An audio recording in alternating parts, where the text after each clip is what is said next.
Hi friends vanakkam welcome to हनार्ट्स इनकी நம்ம ஹனார்ட் சேனல்ல என்ன பார்க்க போறோம்னு பார்த்தோம்னா ரொம்ப டேஸ்டான பால் கொழுக்கட்டை தான் எப்படி செய்யலாம்னு பார்க்க போறோம். நம்ம வீடியோவை ஸ்கிப் பண்ணாம பாருங்க அப்பதான் இதோட ஃபுல் process உங்களுக்கு புரியும். வீடியோக்குள்ள போறதுக்கு முன்னாடி இதுவரைக்கும் நம்மளுடைய ஹனார்ட் சேனலை சப்ஸ்கிரைப் பண்ணலைனா சப்ஸ்கிரைப் பண்ணி வெச்சுக்கோங்க. அப்படியே பக்கத்துல இருக்க பெல் ஐகானை ஆல்னு கிளிக் பண்ணி வெச்சுக்கோங்க. அப்பதான் நம்ம போடுற வீடியோவோட நோட்டிஃபிகேஷன் உங்களுக்கு தொடர்ந்து வரும். நம்ம இப்போ இந்த பால் கொழுக்கட்டை செய்யறதுக்காக 1 கப் அரிசி மாவு எடுத்துறோம் மெஷர்மென்ட் கப்பால. அதே மெஷர்மென்ட் கப்பால அரை கப் வெல்லம் எடுத்துருக்கோம் ஃபுல்லாக. ஒரு தேங்காய் துருவி பால் புழிஞ்சு எடுத்து வச்சுருக்கோம். நம்ம மாவை பேசுறதுக்கு கொஞ்சமாக தண்ணி கொதிக்க வச்சுக்கலாம். இப்போ மாவை ஒரு பவுலில் சேர்த்துக்கிடுவோம்.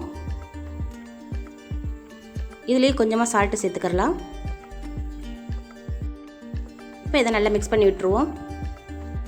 இப்போ நல்லா மிக்ஸ் பண்ணதுக்கப்புறமா கொதிக்க வச்ச தண்ணியை கொஞ்சம் கொஞ்சமாக சேர்த்து நம்ம இடிப்பு மாவு பதத்துக்கு பிசைஞ்சு எடுத்துக்கலாம்.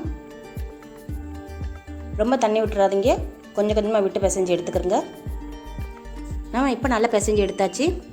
இது இடியப்ப மாவு பதத்துக்கு கரெக்டாக வந்துருச்சு. இப்போ இதை கொஞ்சம் கொஞ்சமாக உருட்டி எடுத்து வச்சுக்கலாம். நம்ம 2 ஷேப்பில் உருட்டி வச்சுருக்கோம். நீங்கள் உங்களுக்கு எப்படி தேவையோ அந்தமாரி உருட்டிக்கோங்க. இப்போ எல்லாத்தையும் உருட்டி எடுத்து வச்சாச்சு. இப்போ கொஞ்சமாக தண்ணி கொதிக்க வச்சுருக்கோம். அது ஒரு 300 ml இருக்கும். இப்போ இதிலேயே நம்ம உருட்டி வச்ச பால்ஸ் எல்லாம் போட்டுக்கலாம். இப்போ இது ஒரு 2 நிமிஷம் வேகட்டும். இது கூடவே நம்ம 1 கப் பசும்பால் எடுத்து வச்சுருக்கோம், அதையும் இதில் சேர்த்துக்கலாம். அது இதுக்கு ரொம்பவே டேஸ்ட்டு கொடுக்கும். ஸோ பசும்பால் சேர்த்துக்கிட்டு நம்ம அதை கிண்டி விட்டுக்கலாம். அடி பிடிக்காமல் கிண்டி விடுங்க. போட்டோன்னே நல்லா கிண்டி விட்டுட்டே இருங்க, இல்லாட்டினா லேசாக பிடிச்சிரும். இப்போ நம்ம இன்னொரு பேனில் கொஞ்சமாக தண்ணி ஊற்றிக்கலாம். அதிலே நம்ம எடுத்து வச்ச வெல்லத்தை போட்டுக்கிடுவோம். இப்போ வெல்லம் நல்லா கரைஞ்சோன்னா அதை ஃபில்டர் பண்ணி தண்ணியை எடுத்து வச்சுக்கிடுவோம். இப்போ கொழுக்கட்டை நல்லா வேகிறதுக்காக நம்ம மூடியை போட்டு ஒரு 5 நிமிஷம் மூடி வச்சு எடுத்துக்கிடுவோம். நம்ம ஃபுல்லாக மூட வேணாம், இப்படி லேசாக வச்சுக்கிறோங்க, அப்போ கரெக்டாக வந்துடும். இப்போ 5 நிமிஷம் ஆயிடுச்சு. நம்மளுடைய கொழுக்கட்டை நல்லாவே வெந்து வந்திருக்கு. இப்படி நம்ம கிளி பார்க்கும்போது நல்லா வெந்து வந்துடும். இப்போ சூப்பராக வெந்துருச்சு. இப்போ இந்த ஸ்டேஜில் கொஞ்சமாக ஏலக்காய் பவுடர் சேர்த்துக்கிடுவோம், 1/4 டீஸ்பூன் அளவுக்கு. இப்போது இதுக்கப்புறமா நம்ம கரைச்சி வச்ச வெல்லத்தையும் சேர்த்துக்கிடுவோம். இப்போ இதை நல்லா மிக்ஸ் பண்ணி விட்டுருங்க. பார்த்திங்கன்னா நல்லாவே மிக்ஸ் பண்ணியாச்சு. இந்த ஸ்டேஜில் கொஞ்சமாக உப்பு சேர்த்துக்கிடுவோம்.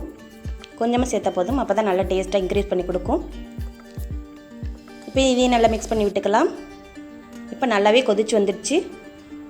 இந்த ஸ்டேஜில் நம்ம எடுத்து வச்ச தேங்காய் பாலை இதில் ஆட் பண்ணிக்கிடுவோம். கெட்டியான தேங்காய் பாலாக இருந்தால் ரொம்பவே நல்லாயிருக்கும். தேங்காய் பால் ஊற்றினதுக்கப்புறம் ஒரு 2 நிமிஷம் நல்லா கொதிக்க வச்சுட்டு ஸ்டவ் ஆஃப் பண்ணிக்கலாம். பார்த்தீங்கன்னா நல்லாவே கொதிச்சிருச்சு. இப்போ ஸ்டவ் ஆஃப் பண்ணிக்கலாம். அவ்வளோதான், ரொம்ப டேஸ்ட்டான பால் கொழுக்கட்டையை நம்ம ரெடி பண்ணியாச்சு. கண்டிப்பாக இதே மாதிரி மெத்தடில் நீங்களும் உங்களோட வீட்டில் ட்ரை பண்ணி பாருங்கள். ட்ரை பண்ணி பார்த்துட்டு மறக்காமல் உங்களோட கருத்துக்களை கமெண்ட் செக்ஷனில் லீவ் பண்ணுங்கள். நம்மளோட வீடியோ பிடிச்சிருந்தா மறக்காமல் லைக் ஷேர் அண்ட் கமெண்ட் பண்ணிடுங்க. நம்மளோட ஹனார்ட் சேனல் பிடிச்சிருந்தா மறக்காமல் சப்ஸ்கிரைப் பண்ணி வச்சுக்கோங்க. அப்படியே பக்கத்தில் இருக்கிற பெல் ஐகானை ஆல்ங்கிற ஆப்ஷன் கிளிக் பண்ணி வச்சுக்கோங்க. தேங்க்ஸ் ஃபார் வாட்சிங். மரம் வளர்ப்போம், மழை பெறுவோம்.